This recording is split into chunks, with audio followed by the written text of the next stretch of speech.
Welcome to the Drip and Stone podcast, the podcast where two friends raise a glass and have a conversation. I'm Nick. I'm Kyle. It sounded like you were on like a roller coaster or something. Like you hit the crest and you just the big drop all the way down. Yeah, well, I was yodeling on a roller coaster. Wait. I mean, it was fine. It was fine, but you know. I didn't ask if it was good or not. I was just telling you what I was doing. Oh. It doesn't have to, listen, like my creative endeavors don't always have to be good, Kyle. Okay. I mean, you know, most of what we do is phenomenal. So like some things are just going to, you know, they're just for you and I. Yeah, but you're not afraid of a little criticism. Oh, no. You know, let me know what you thought. Sure, yeah, you know. But I didn't ask for it. Well, but, you know, you can handle it. I can, yeah. You can tell me where to put it. And that's fine too. Well, I'm not hurt by it. Okay. And I appreciate your criticism, and I will go back to the workshop. It was a piss poor yodel. That's all I'm going to say. I just leave it there. It was, like there was no hey he who, none of it. What? Wow. Like, you think that a yodel has to have a hey he who? I think it does. Yeah. No, I feel like you're living in a yodel box. Yeah, like you feel like the yodel must have a hey he who. Okay. And I understand that perspective. Okay. But you're wrong. Okay. Fair enough. I'm just going to say, like, go back and listen to what you did. You relented really quickly. Go back and listen to what you did and tell me if it would not have benefited from a little yay-hee-hoo at the end. Oh, it's a yay-hee-hoo, not a hey-hee-hoo? Whatever kind of flavor you want to throw on it, man. Well, the flavor was I omitted it. And I think it would have benefited with some added flavor. Okay. Hey, welcome. Welcome to the podcast. Yeah. Kyle, let's invite all of our friends to drink along with us. Yeah. What are we drinking? Whatever you want. I know what we're drinking. I do. I know what we're drinking. But you can drink whatever you want. A little warm milk. Ooh. Is it nighttime? Sure. Did you ever do that? I didn't. Me neither. Like I watched enough cartoons where that was a thing. I tried it. Assumed Did you try it? Well, I mean, I've had warm milk, sure. But like not as like a nighttime. Like this is gonna set me right. Who was like, yeah, this is the nighttime drink. Yeah. This will make you fall asleep. No. Like it's gonna get you in curdle really quick. Gross. Like I feel like if you just drink a bunch of warm milk, like it's just gonna be heavy. It's gonna sit in there. Well, I mean, I suppose that makes sense. Like if you're hyper, sure, and you're is like a return to like baby thing, like like could be, but I think it's just like that concept of like when you eat a lot, you're heavy. Sure, and you want more fat. I need a nap. Okay. Oh, I see what you're saying. So then why not just like I don't know, eat a bunch of ice cream? I mean, you could. Sure. That's also a bacon option, right? Oh, that made me go turkey. Nighttime turkey bacon sandwich. Out. I'm having trouble sleeping. Have you had a turkey bacon sandwich? Oh, I've got to go make one right quick. Now that you mention it. God.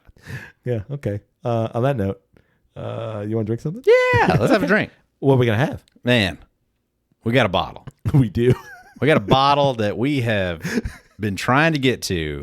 Yeah. For like 2.5 years. Is it really that long? I bet. Because I don't think I think I got this bottle not long after we did that original Loch Lomond episode. Oops. Just teased it. Nah, you didn't. Everybody read it. Yeah. Do you want me to look it up? I'm going to look it up. Yeah, look it up. Because I was so impressed with that Loch Lomond spread that we had. Yeah. That when I saw this and it was at a good price, I was like, absolutely. Japanese soccer fans on Loch Lomond 12 year with two variations, 12-14, 2022. Wow. Yeah. Yeah. Wow. So like almost 2.5 years ago. Yeah. Called it. Wow. So what we have here is the Loch Lomond single malt Scotch whiskey aged at 18 years. Ooh. The Loch Lomond 18. Loch Lomond 18. Yeah. It's like like $25. It's not a lot. No. You know, I mean, I want to say it was right around 100. Yeah, that seems about right. For what I remember. Yeah. You know, and that was 2.5 years ago. So, who knows? Inflation and stuff. But I saw it and I was like, absolutely. Yeah. Let me give that a shot. Yeah. And we've both had some out of this bottle. Yeah, she's over half gone. Yeah. And we literally, there's been so many times where we were like, let's do that one. But it was also like, but I've got this one that I just got the other day, and I want to feature that one because it's really good. You know, I distinctly remember when you brought this to recording today. I remember us going through all of the Diageo special releases. Yeah. And that was in the time of but we got to do the Loch Lomond. I'm like, yeah, but come on. Yeah, but like this one, and like that's right there. Yeah, but Loch Lomond, like but like no, that's really good. But so guess what we're doing? we're finally gonna do it. Finally, We're gonna do the feature Loch this thing. Lomond 18. Yeah, which I absolutely love because Loch Lomond, even today, 2.5 years later, it's still a bottle that I recommend. That like if you just want a Scotch, go with the Loch Lomond. Go with the Loch Lomond 12, and that even that Loch Lomond, like the NAS, like fantastic. Especially if you haven't had Scotch other than a smoky Scotch. Absolutely. If you had Lefroy Absolutely. and you were like, I don't like Scotch. All right, well, cool. Let me steer you over here. Yeah. Give this a shot. See Correct. what you think. Correct. Or, and I would contend too, like if you've just been in the Johnny Walker, Famous Grouse, Glenlivet, Glenfiddich, Dewar's Red Label. Yeah, if you've been in that area, try something else. And yeah, this works. And this is something else. Yeah. Little bottle of words. Give it to me. Our 18-year-old has been maturing in the finest oak casks, Ooh. chosen by Tommy Wallace, our master cooper at the time. Time and nature have been allowed to bring out the sweeter character of the wood. Sorry, it's the end of the pair. Okay. You got to go all the way across. Of the wood with mellow notes of peat and smoke, delivering a well-balanced finish. Loch Lomond 18-year-old is non-chill filtered to keep things just as nature intended. Ooh. Yeah. Shall we pour it up? Please. Okay, here we go. Ooh, that deep thunk of an open bottle. Thank you, sir. An 18-year-old Loch Lomond. 18-year-old Scotch. Yeah, just an 18-year-old Scotch. in Single general. malt. Oh, man. wild. Look at that color. This whiskey's older than my kids. Like, it's already in the air. Comes in at 46% ABV, 92 proof. 18 years. That's a good age for a Scotch. Yeah. That's a long time. That's a long, that's a long time. It's a good age for a person.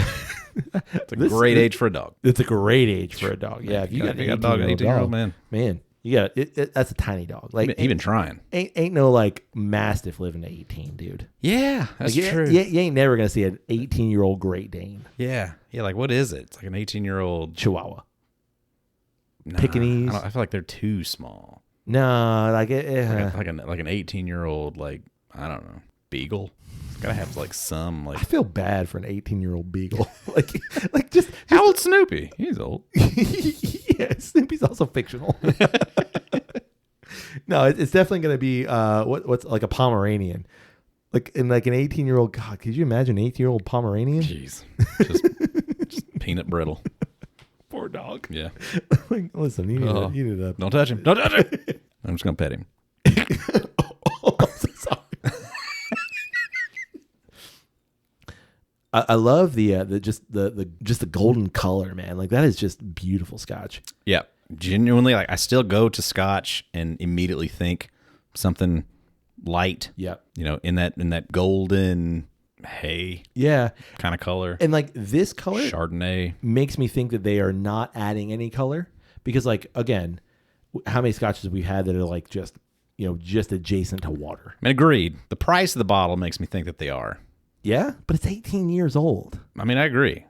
It ought to be able to have some sort of color to Sure. it. But Just- it's okay. I do got a little chunky bits in here. Did you? Yeah, just a little. I don't know if that was like a bonus one or maybe that was in the glass. But you said it was non-chill filtered. Like just it a could dirty, just a dirty glass. Glencairn. Oh, look at that.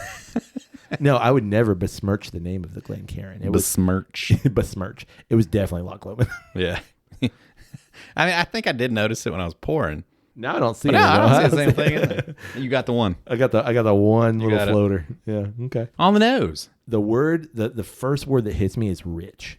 It's just rich. For me, the first words are malty caramel. Oh. Yeah. And I think that's where I get rich. Like it's like decadent.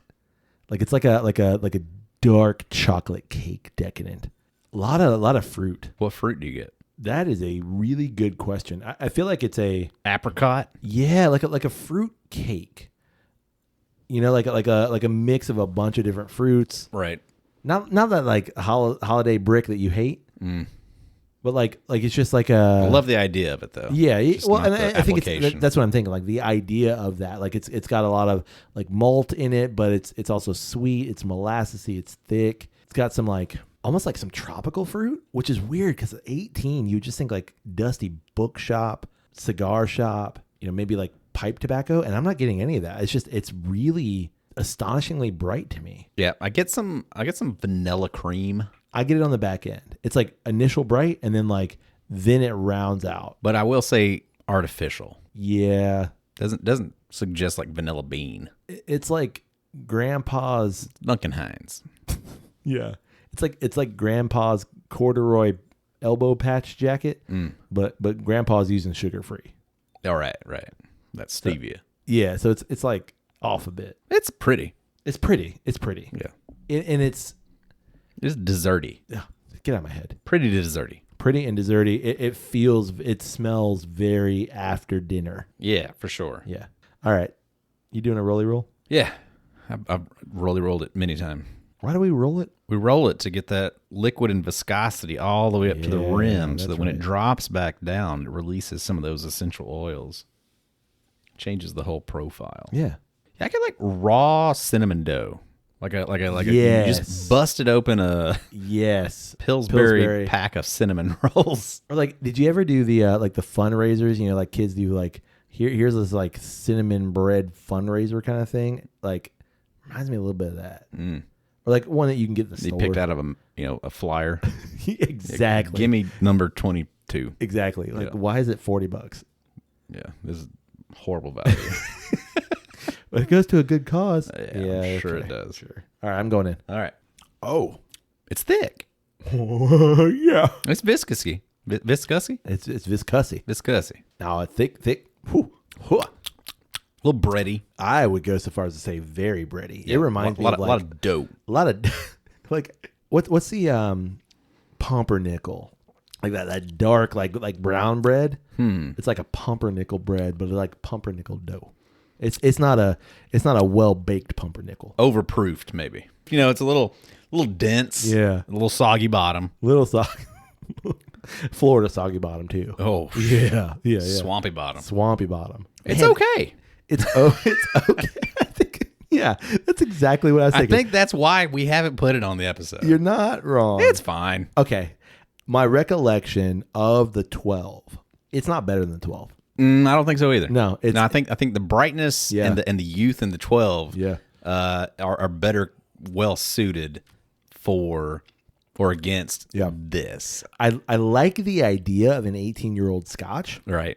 but I don't think this is it. I think that's why this is like the most affordable 18-year-old Scotch. there is. Sure. Yeah.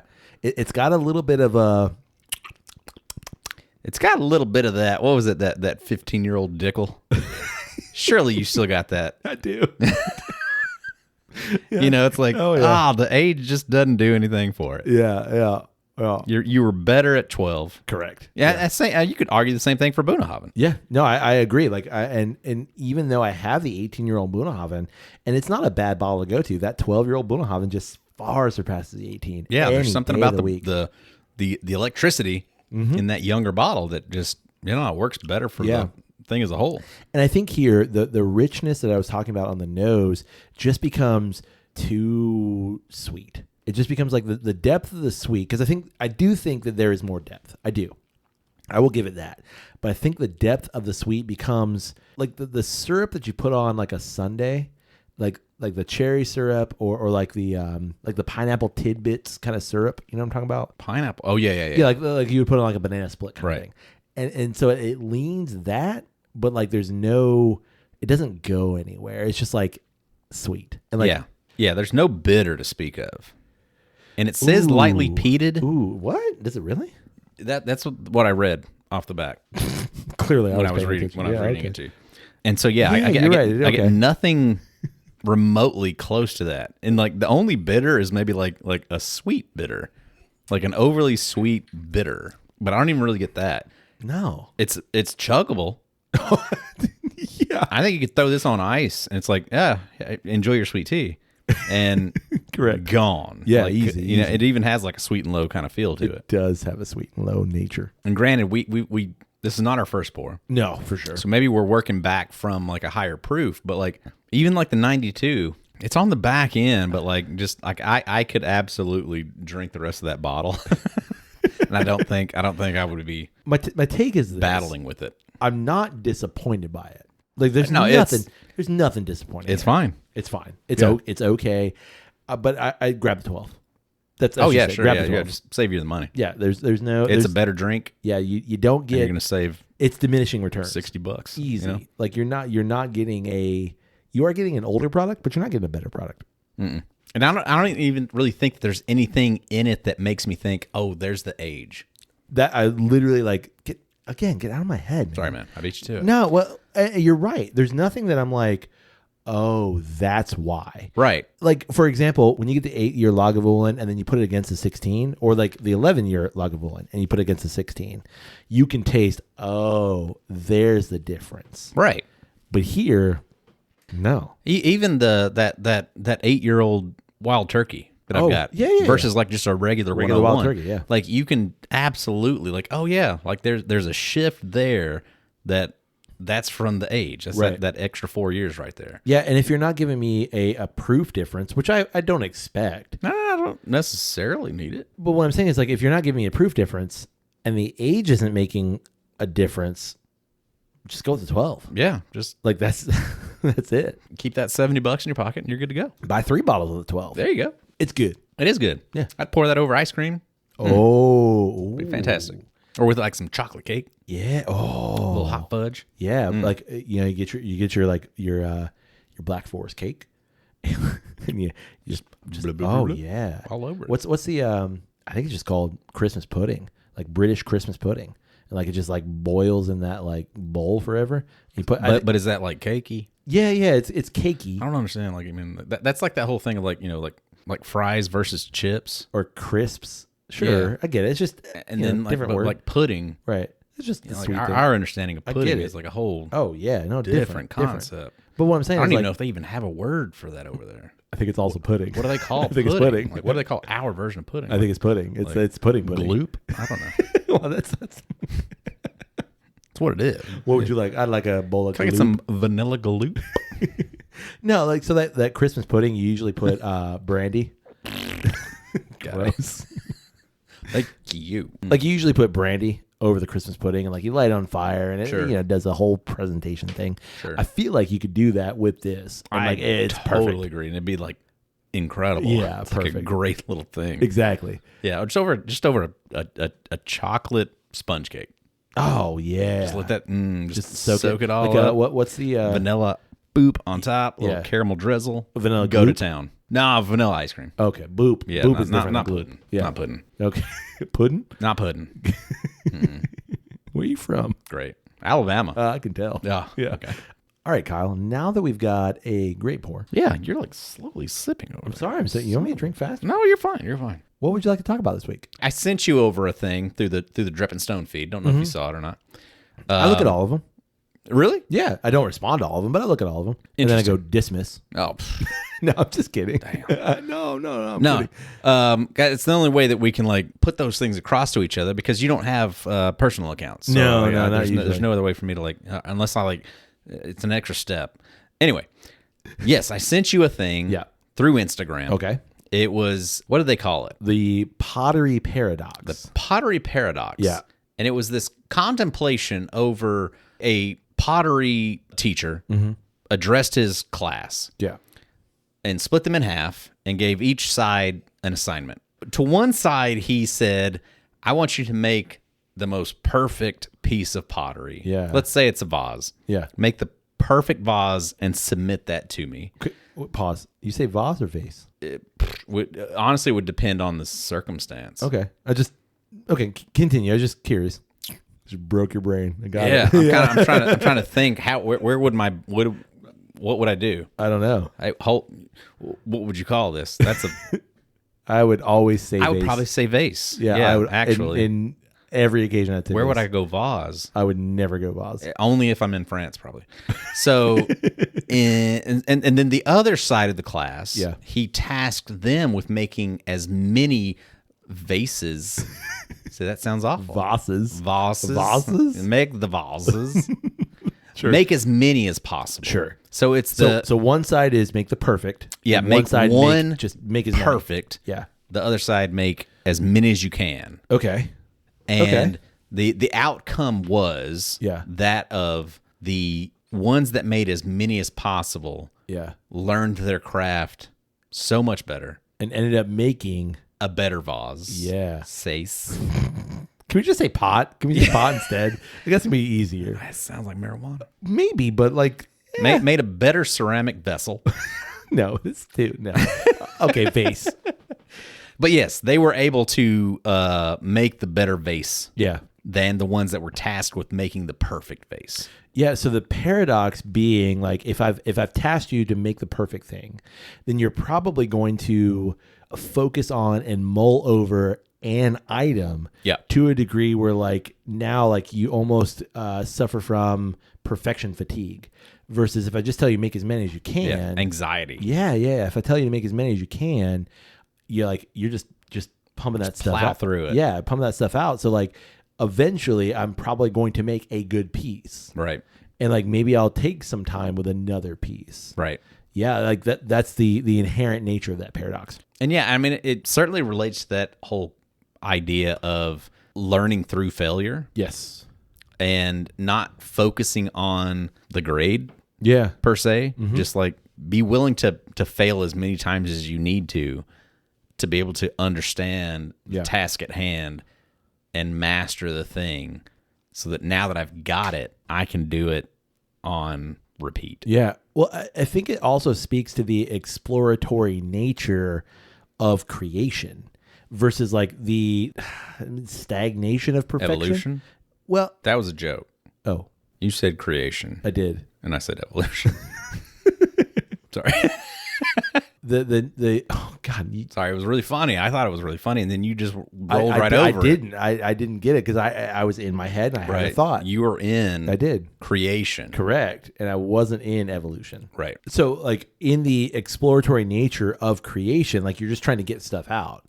And so like here I am just making a thing. And so you kind of like take joy or at the very least, like just, I'm just trying to create things. Sure. Versus like, am I trying to craft the perfect thing? So then you get like marred in this idea of what is perfection. Sure.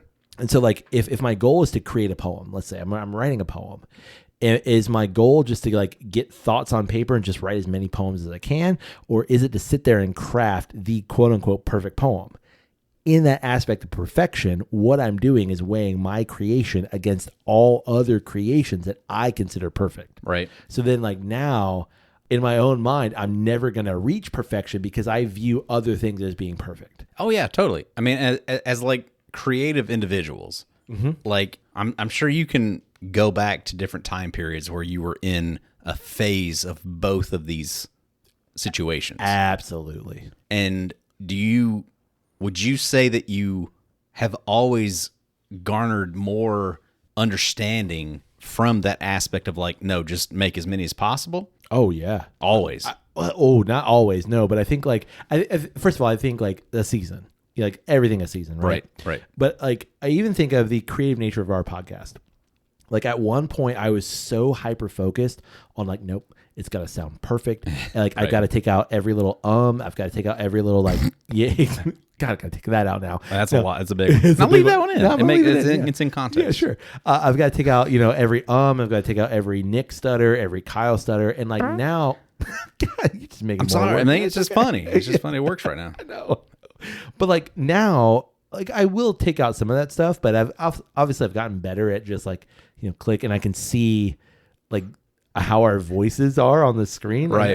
Or it's like, just leave it in. It adds texture and atmosphere. But like at some point in the early episodes, I was so concerned with it sounding perfect. Right. And now I'm like, I don't necessarily care if it sounds perfect. I just want it to sound genuine. Right. And so like that idea of perfection for me is in the totality versus in the individual episode. Right. I've dabbled in some watercolor lately and like it's all exploratory fun. So I'm not trying to reach that perfection, and I think I've gotten better because of that. I get better in writing because of that. Yeah. What about you? Well, so I mean, I think it's interesting. Like, I think this concept works its best in the novice to beginner / intermediate phase. But I think there's always a time for shoot for perfection right there. Okay. Give yourself that opportunity. So like within draftsmanship and drawing and things, like there's a huge difference of setting yourself the opportunity to, I'm going to try to draw a portrait in 10 minutes versus I'm going to draw a portrait in 2 hours. Okay. There's a huge amount of difference between, like, I'm going to try to achieve a finished piece within a very restricted time frame, which I will say I think always produces a better outcome, versus I've got 2 hours to compose a piece. There's something about that restriction that will always produce something more authentic. free. I think it's authentic. Yeah, for sure.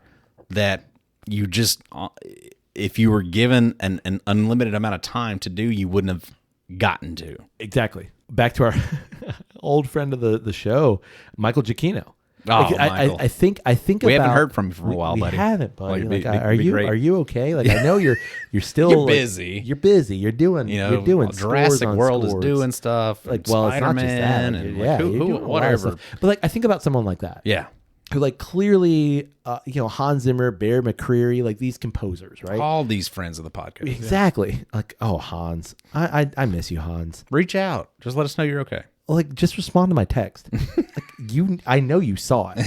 You have. I can see you it. have read receipts on it. Like, I can see that, Hans. Listen, but like, I think about someone like that who's doing a thing, and so like, and clearly has 15 other projects right behind it. Right. So it becomes I just got to get the thing done. Like, I'm going to do it to the best of my ability. Right. And like, obviously they're working at a high level, but like, I can't spend a lifetime working on this score. Right. I have to get the score done and I have to move on. And so like, I don't think if you were to give Michael Giacchino, 5 years to work on a score, that he would make a better score than if you gave him 2 months. He's going to make a better score in 2 months because like, I got to make something right behind it. You're not wrong. Michael, listen, we've been waiting for Travelogue 2 for 5 years. Yeah.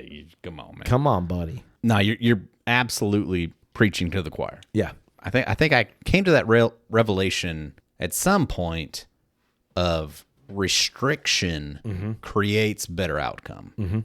When you have the entire color palette to work with, you just end up with a colorful mess. Where if you restrict it to, I can only use black, white, and like 3 other colors. Yeah. It's going to make a more dynamic, more interesting, more emotional, more dramatic image, just naturally. And that's not due to the fact that like you couldn't have made those choices on your own, but you won't because you have the plethora available to you. I think it's fatigue of choice in that case too. Yeah, for sure. And so like, I've got the entire color palette. It's endless. Right. Now, like, you've got 5 colors. Yeah, if you just remove it from your options, then it's like you just got to make this thing work now with what you have. And it generates some of the most incredible things. It's called the Zorn color palette. Oh, yeah. Zorn. Zorn? Yep. Wow. Yeah, you nailed it. It's like black, white, and like just 3 colors. Yeah. Franz Zorn. Anders, that's where. Yeah. He's a Dutch. I think so. Is he really? I think so. No, you're just messing with me. I think so. I think was he alive at the same time as Vermeer? That's the only other Dutch. No, I know Rembrandt. He's Dutch too, right? Yeah, no, I think he's more contemporary than that. Oh, okay. Vermeer's Dutch, right? Yes. Oh, Anders was Swedish. Sorry. Same thing. But yeah, no, like he died in 1920. Oh, well, like a couple of days ago. Contemporary-ish. But yeah. By the way, I do know that there is a difference between being Dutch and Swedish. I don't want a bunch of people to email us. I recognize it. It was a joke. I'm not sorry, but I just need everyone. Don't reach out. Please don't reach out about that one. Because we're not reaching back. Nah, not about that one. Anders Zorn. Anders Zorn. That's it's great a very name. Yeah, it is, right? Yeah. It is a very That's like the what's the alien guy's name? You know what I'm talking about? The guy who Stitch? Nah, not that. No, Schwarzenegger. He's the one who like the alien, like he was against the alien. That's what I'm talking about. He's Dutch. against the aliens. Yeah, the Predator. That was Schwarzenegger. That's not who I'm talking about. I'm talking about He was from Vienna? Viennese? No, he is Austrian. Australian? He's not Australian. No. What's Beefy. The guy. Oh my God. H.R. Geiger. Geiger? Is that right? He's the Hubbard. No, so close. No. The guy who did the Alien movies. I'm trying to make a joke that like is clearly not working in my brain. This is what I'm editing out. Right. We're making it more difficult right now. Sure. Scott.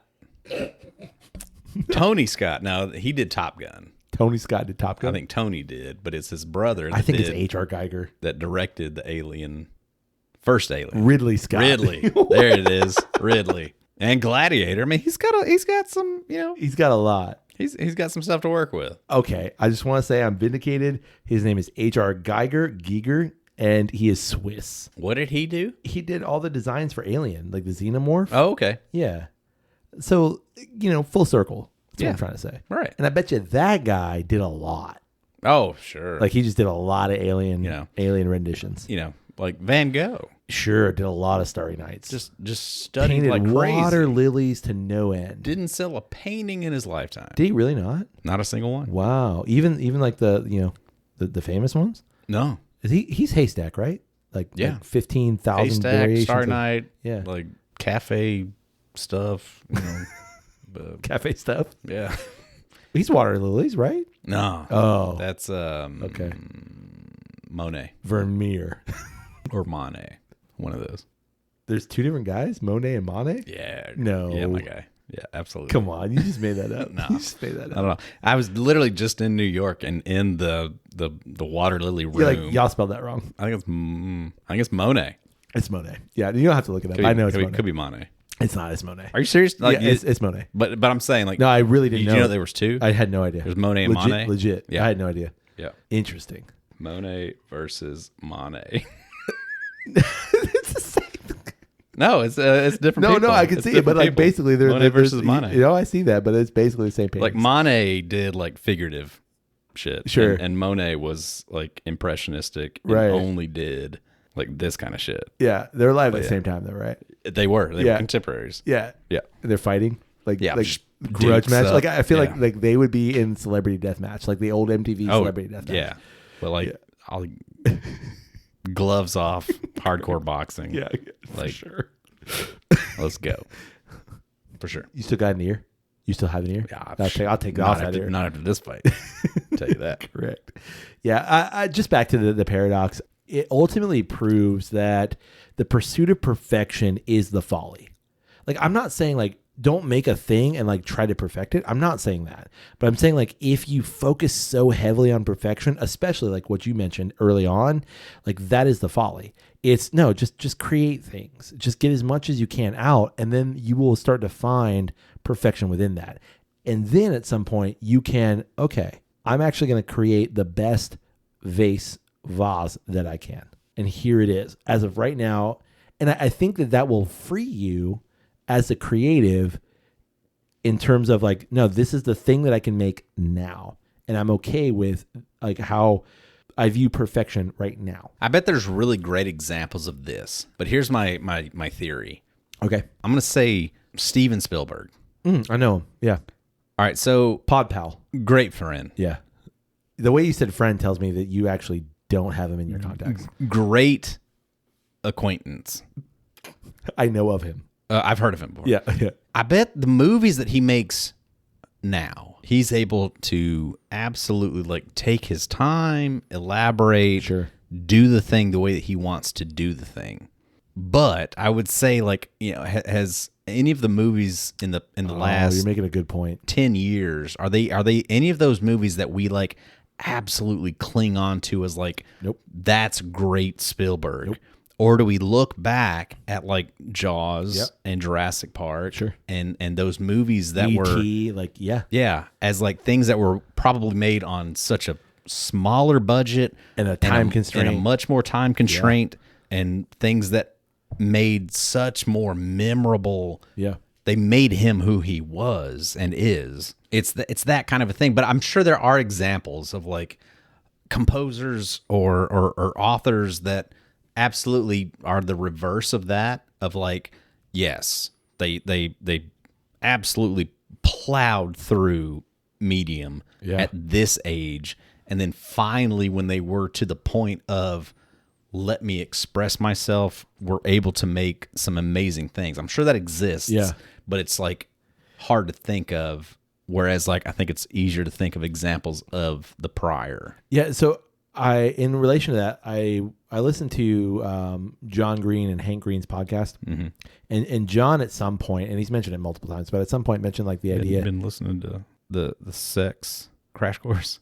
No, I actually listened to the entirety of Religion. Oh, yeah, that just like that's a new one. Yeah, it's like, well, that was the old one. Now the new one is they're doing one on sex, but it's not. It's not them. It's like somebody else. Yeah, it's like their company. But John did the Religion one. Yeah. It was really good. But he talks about like I had, infinite time to write the first book, which I think is Looking for Alaska. I had infinite time to write that, and then when I wrote that and it got published, then I had now I've got a book deal, and now I've got to crank out some books here, right? And so like I don't have infinite time, so I just got to get the thing done, and then. So in some ways, like that constraint then makes the thing. Right. So like initially as the creative, like I have this infinite time until like now I'm known and now I've got to make the thing and I just got to get it out. And then at some point you transcend that. And now like, again, you have infinite time. But I think in most cases, the best work of an artist comes from that. Okay, I made Duel and Duel was made and it was fairly well accepted. And now I have the ability to make Jaws, but I've got to make it. Right. Like I run into all these problems, like the stupid shark is, being stupid and like, yeah, okay, but I made Jaws. Right. And like, then I get to a point where I can make Jurassic Park. Right. And like, I can make it. But then like you get to Ladder and now Spielberg and you're like, yeah, it's good. Yeah. You're Spielberg. They're still great movies. They're like very enjoyable, but they're not. But it's not these ET. iconic. Correct. Huge tent pole. Right. It's not Raiders. Cinematic events. Exactly. Yeah. It's not those things. Right. It's the constraint of having certain things placed upon you to make greatness that makes you making diamonds out of coal. Oh. The pressure creates this incredible thing that without that it would have never been made. Right. And you need that. You need those restraints. You need that pressure. On that note, you got anything else? No, I don't think so. I do have a little bit more whiskey in my glass, and I'm not disappointed by it because I'm going to drink it. Good deal. Yeah. You want to drink with me? Okay. Cool. Let's end this, and then we'll finish it. We'll drink some whiskey. Exactly. More whiskey. More whiskey. We'd love to know, what do you think about this idea of the pottery paradox? Yeah, like give me the example that I'm sure that it exists, that somebody that like they learned their craft over years and then they were finally tasked with making the perfect thing and they crushed it. Yeah. They made the perfect thing. I just can't think of it. Like I'm sure there's like a potter or like I don't know, a blacksmith. It's Dale like Chihuly. Yeah. Maybe like something like that, like that their magnum opus succeeded, and it's the best example of their work. I'm sure that has to exist. I'm sure. I just can't think of what it is. I'd also love to know, like, for our listeners, like as individuals, what is their process? Because I know that like a lot of our friends are creative people. Right. Like, is it just like, let me crank out as much as I can? Or like, nope, I've been grinding away at this one thing for 5 years. I'm trying to perfect it. Right. I'd also love to know, what are your thoughts on the Loch Lomond lineup as a whole? Yeah. Tell me what your favorite expression is and why it's the 12-year-old. You can get in touch with us through email. It's drepandstone@gmail.com. You can also get in touch with us social media. You can do it through social media. I don't know if you can do that. Oh. But on social media, it's always one word, Drep and Stone, DREPN Stone. You find us, like a thing, share a thing. We'll comment back on your things, and it's a great little collaboration. Yeah, find one of our pairing videos or just some of the funny, stupid things that we're doing, and just give it that little heart. Just go pink. Yeah. And we'd love it if you support the podcast. You can do so through our Patreon page. It's patreon.com/drepandstone. Helps keep the recording machine recording and the videographers in pay. Yeah, they need it. Yeah. They do. They do way more work. They're struggling. They are. But they're good guys. But they are. They're good. They're good. We people. appreciate them. Yeah. You can also support the podcast by rating Drep and Stone wherever it is you find great podcasts like this one. And finally, Kyle, Sir? you can support the podcast. Probably the easiest, best, most effectivest way is to tell someone about Drep and Stone. It really is. Super easy. Just super easy. Yeah. Makes you feel good when you do it. Yeah. You know? Do it. Treat yourself. Say it again. Treat yourself. Thanks, Aziz Ansari. Wait. Oh. Treat yourself. Oh, 3 times There in it a is. row. Yeah. On that note, hey, buddy. Hey, buddy. May your glass overflow. And your ass never show. Delightful cheers, buddy. Cheers.